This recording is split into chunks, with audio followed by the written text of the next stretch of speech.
Apple's got a lot going on right now. New software betas, the September 9th event officially confirmed, leaks about the iPhone 17, Apple Watch, and more. And in this video, I'll walk you through everything you need to know. Let's start with all these software betas. Apple released iOS 26 Beta 8, and this is probably the final beta before the official release. Most of the changes with this beta are small refinements, smoother animations, some UI tweaks, and a few bug fixes. And the public releases will probably come out mid-September alongside the new iPhone 17s. Apple confirmed their big iPhone event for September 9th at 10 a.m. Pacific time, and it's called Awe Dropping. At this event, we'll see the new iPhone 17 lineup, new Apple Watches, and maybe some new AirPods. Here's what we know about the new iPhone 17 lineup. There's going to be 4 iPhones, the 17, 17 Air, 17 Pro, and Pro Max. The regular iPhone 17 should get a ProMotion 120Hz display, Apple's new A19 chip, and priced at about $800. And we're going to get a brand new phone, the iPhone 17 Air, which is going to be the thinnest iPhone ever made at 5.5 millimeters, which is pretty thin.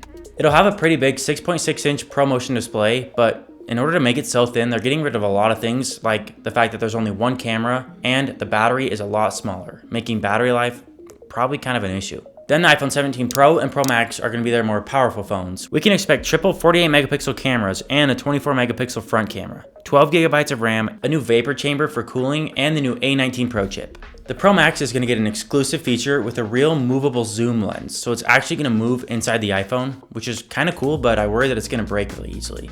Alongside the iPhone, Apple's supposed to release 3 new Apple Watches. The new Apple Watch Series 11 is supposed to come with a new S11 chip.